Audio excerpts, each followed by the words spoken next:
Konsep Chinese Dream ini sering dibandingkan dengan American Dream. Apa itu American Dream? Apa bedanya dengan Chinese Dream? Xi Jinping pertama kali menjabat sebagai Presiden Republik Rakyat China pada bulan Maret tahun 2013. Sejak awal menjabat, Xi Jinping itu selalu menekankan konsep Chinese Dream. Chung Kuo Meng. Di video ini tak kasih tahu apa sih itu Chinese Dream, apa itu Chung Kuo Meng, yang mana sudah keluar sejak tahun 2013, sekarang tahun 2025.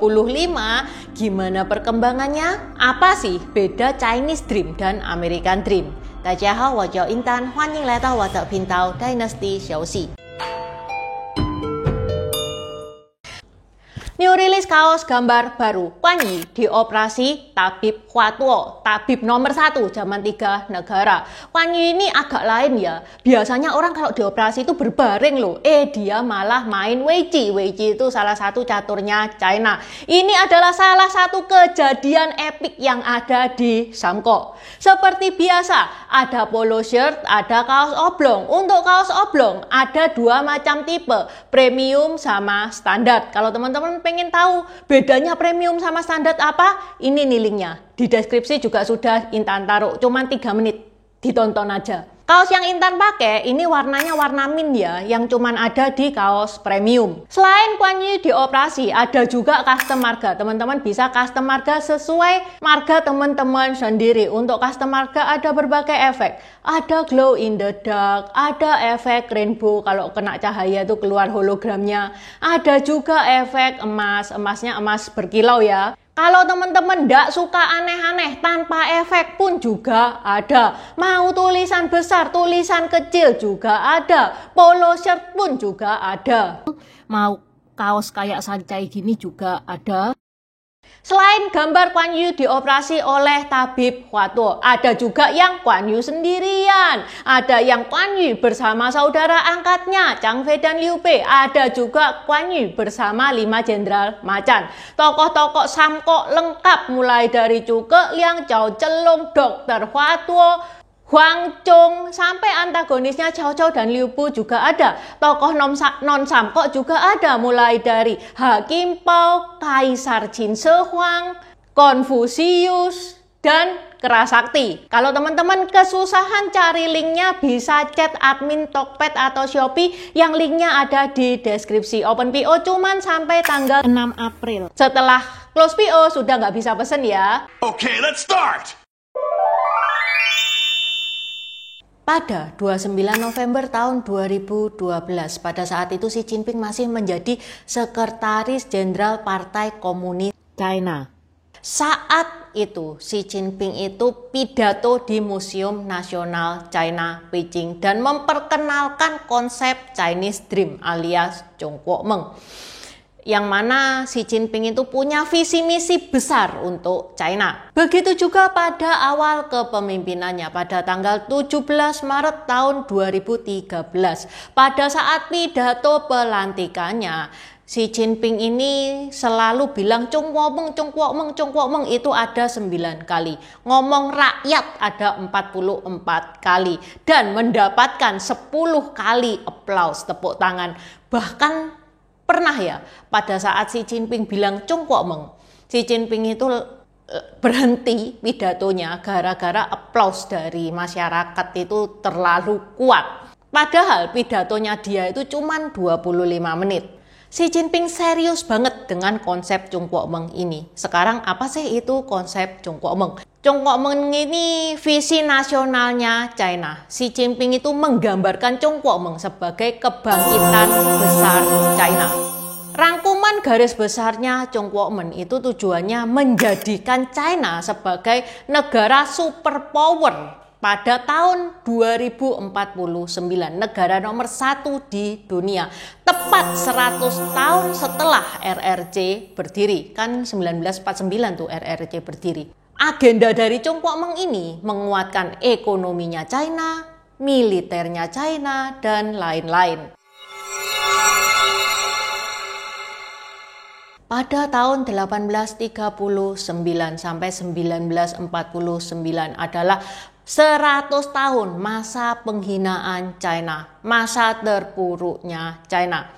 Terpuruknya seperti apa? Terjadinya Perang Candu pada tahun 1839 sampai 1860. Perang dengan Jepang tahun 1894 sampai 95. Pemberontakan Boxer tahun 1899 sampai 1901.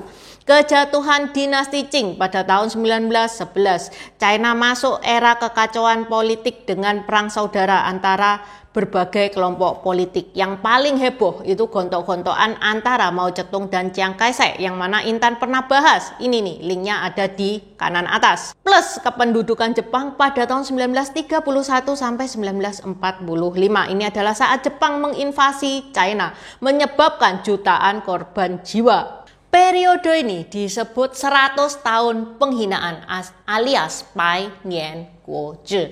Ini nih, latar belakangnya Chong Po Meng itu kayak gini. 100 tahun dihina, 100 tahun kemudian menjadi negara nomor 1 di dunia.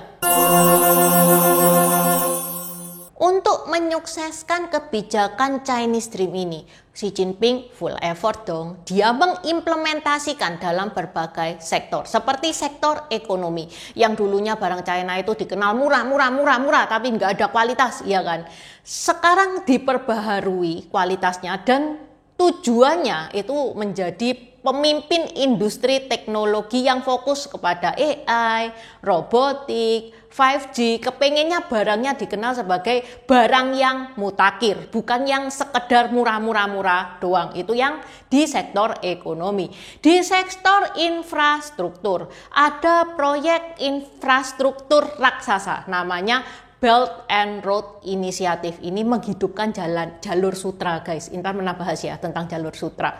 Ini nih, linknya di deskripsi juga sudah Intan taruh.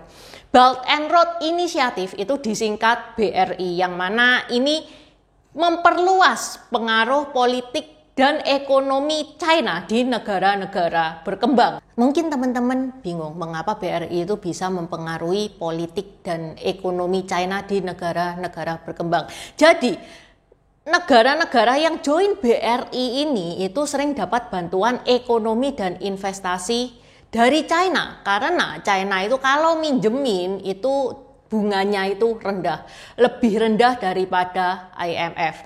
Otomatis terjalin hubungan yang baik dong negara-negara yang ngutangi sama negara-negara yang diutangi. Hasilnya gimana? China semakin kuat di panggung global dan banyak sekutu ekonomi yang ngasih dukungan politik.